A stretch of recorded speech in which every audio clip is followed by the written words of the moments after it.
Hola, buen día, paz y bien. En este año dedicado a San José, gracias al Papa Francisco, podemos adentrarnos en el misterio de esta persona tan importante para el plan de la salvación, sobre todo para María y para Jesús, ¿no?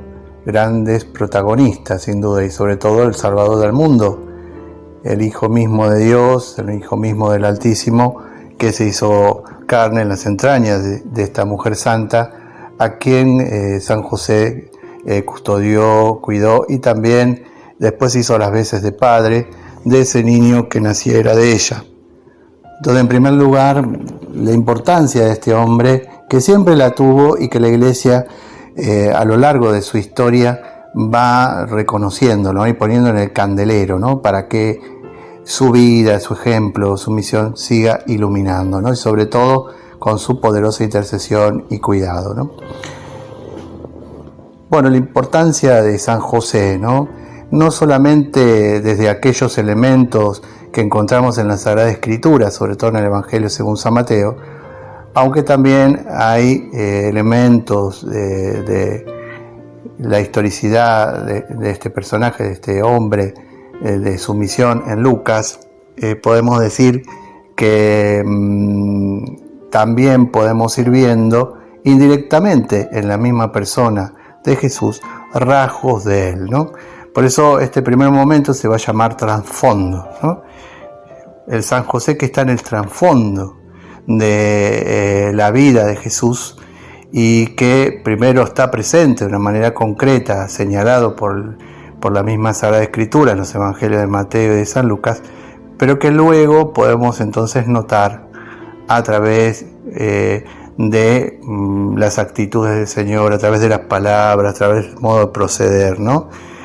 Aún en el oficio que Jesús va a tener, llamado el carpintero o el hijo del carpintero, porque, a decir verdad, el padre tenía un deber darle su propio oficio a su hijo para que luego se pueda ganar el pan, ¿no? Esto por la ley.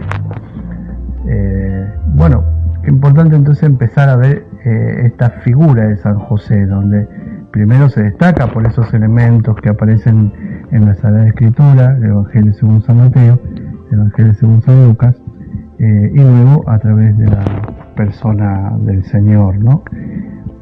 Vamos a los elementos, podemos decir. Si bien en el segundo momento vamos a señalar esos elementos uno por uno, podemos decir que San José es señalado como el hombre justo que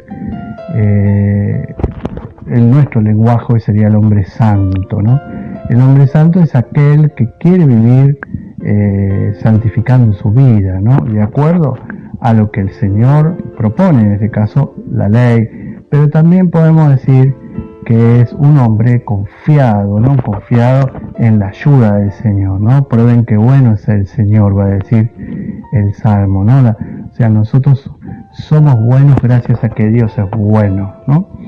Y podemos decir que San José es de aquellos que con humildad se ponen en manos del Señor, que quieren observar la ley, que lo intentan, pero que buscan el favor, la ayuda del Señor para poder vivir esto que el Señor les propone, ¿no? Ser fieles, ¿no? Ser justo, santo, es santificarse por el Señor y sobre todo siendo fiel. Como el mismo Señor va a decir, fiel primero en lo poco para después ser fiel en lo mucho.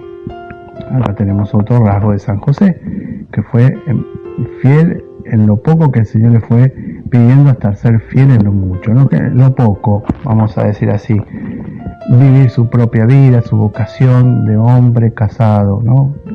Llamado a formar una familia. Lo poco, digo, bueno, ya eso es muchísimo, ¿no? Pero vamos a la comparación de todo lo que este hombre vivió y que supo abrazar, digamos, de su vocación, podemos decir lo poco. Este hombre, por tanto, accede a esta vocación y con María va a concretar esta vocación de esposo y aquel que tiene la oportunidad entonces de formar una familia. Por lo que dice la Sagrada Escritura, José, el esposo de María, de la cual nació el Mesías, el Salvador, Jesús. Esto va a decir Mateo al final de la genealogía de Jesús, en donde habla concretamente de José. Lo llama así, el esposo de María, ¿no? Por tanto, sabemos que José se desposó con María. Algunos señalan de que ya era un hombre mayor cuando se desposa con María, inclusive algunos por algunos otros testimonios extra evangélicos de los evangelios canónicos señalan que era un hombre viudo, que ya había tenido otra esposa y por tanto había tenido hijos, y que por tener una amistad con el padre de María, Joaquín, ellos eran muy viejos, entonces acceden a un pedido de Joaquín y Ana. José accede a un pedido de Joaquín y Ana para desposarse con María, ¿no? Y que María no quede a la deriva, vamos a decir así, porque una mujer que no era desposada era como una mujer que quedaba marginada de la sociedad, porque bueno, una mujer se realizaba especialmente a través de la familia y de los hijos, ¿no? Bien, más allá que concordemos o no con esta postura, esto era lo que sucedía en aquel momento, ¿no?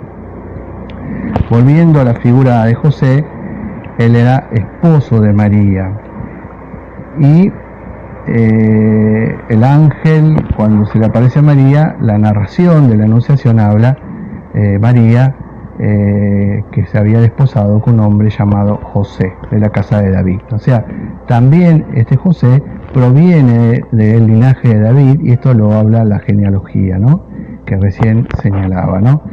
Hijo de David, ¿no? Algunos van más lejos, hijo de Abraham, ¿no? Abraham, hijo de David. Lo cierto es que para que reconociéramos a Jesús como Mesías, él tenía que participar del linaje de David, que le viene por José, y por su adopción, porque María es la que le da esta realidad humana, ¿no?, de su cuerpo, de su sangre, ¿no?, como decimos nosotros en el Ángelus, ¿no? Siguiendo con esto, este esposo de María, que era del linaje de David, es por tanto la que conforma la familia con María, la que va a realizar con ella la Sagrada Familia, ¿no?, ese espacio sagrado para que el niño Jesús nazca y se desarrolle como un hijo de familia y por tanto como un hijo de pueblo, porque hay que decir así, José también es un hijo de un pueblo, del pueblo de Israel, con todo lo que es su historia, con todo lo que tiene que ver con las alianzas del Señor, con sus promesas y sobre todo con la promesa del Mesías Salvador. José es hijo de estas esperanzas de Israel, de estas esperanzas de Dios, sobre todo para los pequeños y los pobres, ¿no?, para aquellos que no tienen poder y que son oprimidos. No hay que olvidarse que San José pertenece al grupo, podemos decir así, del resto de Israel, aquellos que no tienen poder ni voz y que no cuentan para el imperio, no cuentan también para la dirigencia de Israel, ¿no? Jesús nace de este hijo de pueblo y también es un hijo de un pueblo. A tal punto es un hijo de un pueblo Jesús que pasa desapercibido en el montón de ese pueblo, ¿no? Y sobre todo, si bien nace en Belén, al poco tiempo, después de haber emigrado a Egipto y volver de Egipto a Tierra Santa, vivió en Nazaret. Y eso hace que Jesús lleve por apellido para siempre Jesús de Nazaret, ¿no? José también, que era hijo de un pueblo, también va a ser llamado así, José de Nazaret, y él de Nazaret va a partir siempre hacia los distintos lugares, ¿no? En primer lugar, vemos por la Escritura Jerusalén, sobre todo viviendo y practicando la ley y haciendo que su familia participara, sobre todo su hijo, pero podemos decir que también de ahí se manejaban otras ciudades para trabajar, porque si bien José era por tradición carpintero, podemos decir que era un artesano, difícilmente haya tenido una carpintería. Más bien era una persona que buscaba changas afuera y a veces pasaba días. Posiblemente, digamos, no solo en cosas de carpintería, sino albañilería, y posiblemente también, y por lo que vemos en las narraciones de Jesús, de las parábolas y el conocimiento que Jesús tiene de la siembra, por ejemplo, que en mucho tiempo habrán participado de siembras y de cosechas. Y hablamos de siembras y cosechas de trigo, como siembra y cosechas, por ejemplo, de uvas, ¿no? En donde Jesús tiene un conocimiento, ¿no? Que no le viene por ser hijo de Dios, sino por hijo de un pueblo, ¿no? Y por haber tenido 30 años de haber participado de la vida de hijo de pueblo. Lo que vemos acá también, entonces, en el trasfondo, que José es un hombre que le ha transmitido y le ha ayudado a Jesús a poder valorar, a poder entregarse, sacrificarse por el bien de su familia, ¿no? De ganarse el pan, ¿no? Cotidiano, confiando en Dios, ¿no? Siempre que Él no deja de dar sus dones a sus humildes y a sus pobres, ¿no? Podemos decir también que en el trasfondo que vemos acá es del Jesús orante, ¿no? Es un trasfondo de un hombre como José, que es un hombre siempre abierto a Dios y por tanto orante, ¿no? Cuando vemos orante es aquel que tiene un diálogo permanente con Dios, ¿no? Y desde la vida, Jesús desde la vida va a rezar, desde la vida va a invocar al Padre, hacia adentro y hacia afuera, ¿no? Luego va a enseñar a rezar. El Padre Nuestro, que tiene palabras de María también, y que por tanto seguramente rezarían en familia, ¿no? Hágase tu voluntad, así en la tierra como en el cielo. Danos el pan de cada día, ¿no? Líbranos de todo mal, ¿no? Todo esto son frases que posiblemente decían, rezaban en familia, ¿no? Aparte de aquellas oraciones ya establecidas, como la bendición a Dios, y luego la bendición a la mesa, al pan, la oración de la noche, y sobre todo con aquella recitación del Shema, escucha, ¿no? Israel, el Señor Dios es solo uno, ¿no? Y amarás al Señor con todo tu corazón, con toda tu alma, con toda tu fuerza, etcétera, etcétera, ¿no? Esto lo rezaban 3 veces, y estas palabras escritas las tenían en el dintel, posiblemente rezaban ellos siempre en la puerta. San José, por tanto, es un hombre que adentra en la vida de pueblo y la vida de piedad, la vida de oración a Jesús. No estamos profundizando otras cosas que presenta el Evangelio, ¿no? Pero acá lo que vemos es este hombre, este vínculo con Dios, el vínculo con la providencia de Dios, que le hace confiar, ¿no? Y que hace desplegar su vocación hasta límites que nosotros hoy admiramos, ¿no? Estos límites, ¿cuáles son? Él se va a casar, pero nada más ni nada menos se desposa con la Inmaculada Concepción, con la mujer elegida desde todos los tiempos para ser madre del Salvador. Va a ser padre, pero va a ser padre del Hijo de Dios, nada más ni nada menos, ¿no? Va a ser padre adoptivo, pero va a ser padre verdadero, a tal punto que lo van a llamar el Hijo de José en el Evangelio, también lo vemos en el Evangelio de Marcos. Un hombre de vínculo, de abandono en las manos de Dios, que nos enseña a abandonarnos a Dios, ¿no? Entonces, primero preguntarnos, ¿no? ¿Cómo es mi vínculo con Dios? ¿Es abandonado? ¿Es confiado? ¿No? ¿Es cuestionador? ¿Es rebelde? ¿Es resistente a lo que Dios pueda llegar a pedirme, ¿no? Sobre todo hoy, mi vínculo es de temor o de amor hacia Dios, ¿no?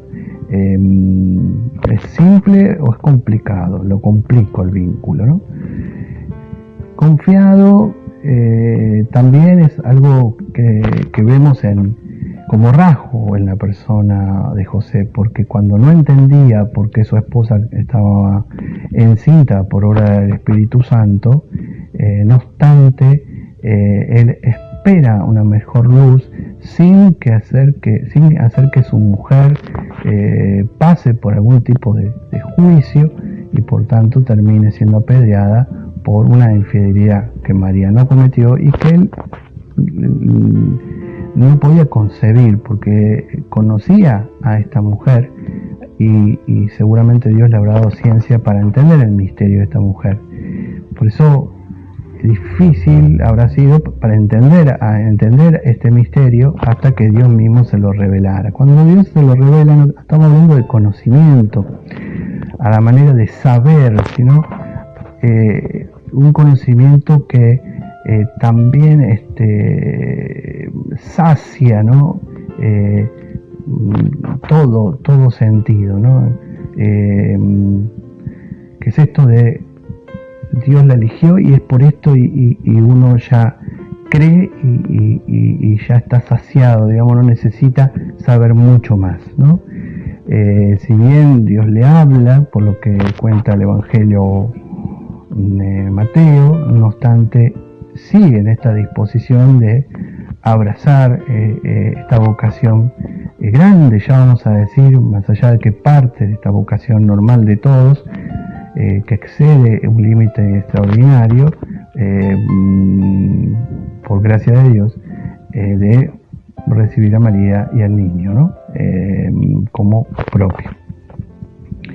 Un vínculo que nos ayuda también a confiar en Dios, ¿no? Pero también a confiar en el otro, porque José tiene que confiar en María, en aquella que le dice que no procede su hijo de varón, sino del Espíritu Santo, que es lo que el mismo Dios le explica a través del ángel, ¿no?